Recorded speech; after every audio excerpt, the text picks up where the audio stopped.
and welcome. It's Kate Griffiths here from Whole Self Leadership, and I'm coming on today because I want to talk to you about the next chapter in our book, Philosophy for Life.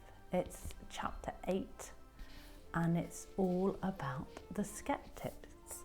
So for those of you who might be new to the book, this is it, Philosophy for Life. I definitely recommend it. I've got loads from reading the book. So before we dive into the essence of this chapter, I want to share with you a bottle and a couple of spritzers that jumped out at me that felt really relevant to this chapter. So here is the bottle.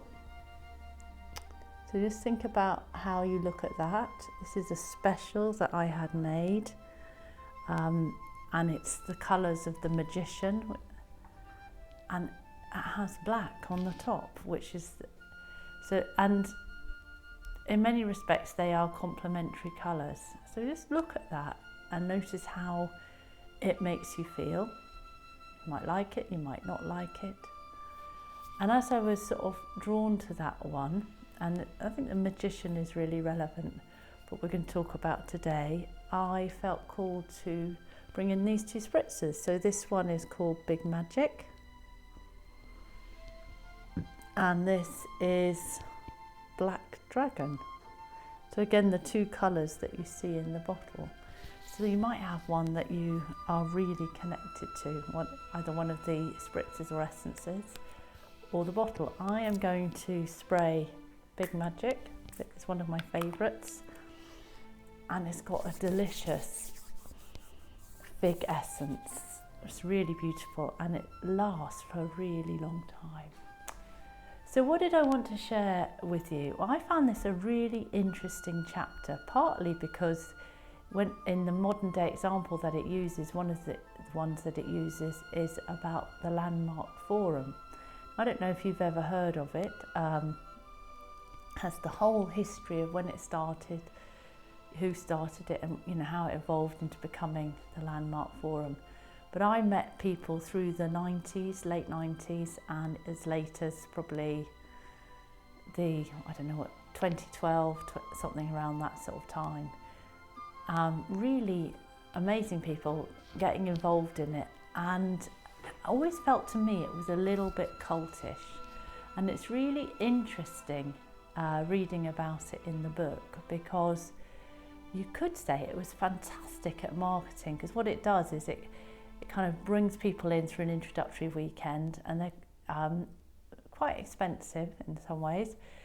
People do this weekend and they're almost stripped of any beliefs that they had, and shown, so it reminded me in some ways of non-dualism and the approach of non-dualism, because it's basically saying everything is a story and it's not true, it's not who you are at your essence. So there's a lot of validity in it. But then what they do is they say, wow, wouldn't it be great if your mum came, or your girlfriend, your boyfriend, your sister, whoever.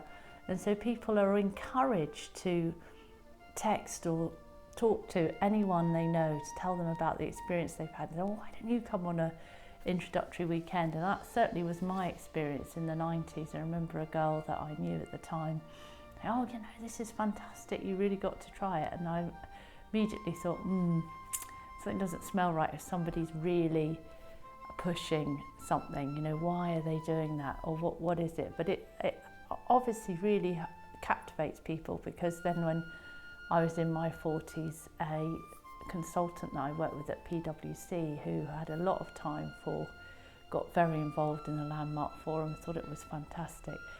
And then it's another thing actually, that often if you have done all the teachings in it, you recognise other people that have gone through the programme, because you use a similar language, and it's sort of a way of identifying people. So that happened on my coaching course when I qualified in 2008.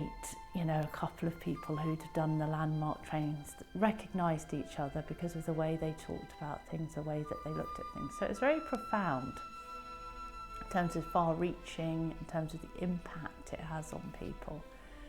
And I was quite impressed, because in the book, when he's talking about skepticism, Jules Evans goes to a conference in the States and they said they had, you know, this group of modern day skeptics had 1,600 members, which is pretty good going. So there's a, you know, and with the likes of Richard Dawkins at their helm, you know, one of the, they have, you know, they're sort of tapping into something that is very much in, certainly in current thinking, or was at the time the book was written, because obviously this book was written about 10 years ago, but very much in vogue at that time. And they kind of go, you know, question everything, and that reminded me of my husband, because he always questions things, you know, so I have some doubt, you know, how true is it? And so what's interesting is there's a history that's sort of, in terms of modern day skeptics, there's a lot of people that were magicians or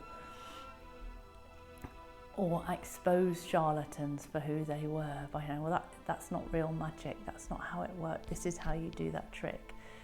So in some ways profoundly realistic, 2 feet on the ground, I guess, as well. And there's a real link here to this idea that there is nothing out there, and that when we get to this essence or this concept of nothingness, then we can create anything. And that's not unlike aspects of the gene keys, which is something else that I have been exploring recently, which, you know, the first gene key, which is a very masculine gene key, talks about going from entropy through to freshness, you know, sort of new ideas, creativity, and then on to beauty as the sort of ultimate desired state. And there seems to be some synchronicity with the thoughts around skepticism, I feel, because it's sort of like playing with this idea of the nothingness and create, you know, when we've accepted that there is nothing, then there is this possibility to create. So there is something in that. And the other thing that really sort of struck me in the chapter when it's exploring sort of the ancient ideas and the modern ideas is this questioning of outright enthusiasm, you know, people, and I suppose because I recognise myself and that I can get really enthusiastic about things, but that we can be overconfident about our ideas and our thinking, and that in itself can be dangerous, because, you know, it leads people to do things that they wouldn't have done if they'd thought about it a bit more or questioned it a bit more. So I think that's quite interesting, you know, what part does enthusiasm play in fanaticism? Or does it, you know, is it a good thing or not? And where do you stand on that? What's your view about all of that? So I think it really does, this chapter really throws up some really interesting ideas to explore, and I'm very much looking forward to exploring them with our Conscious Conversations book club on Thursday this week. I'd love to know what you made of it and if you've got any thoughts. So do leave me a comment after the video, or get in touch if it stirs something up for you. And wherever you are, whatever you're doing, I wish you a fabulous week, and I look forward to connecting with you soon. Go well.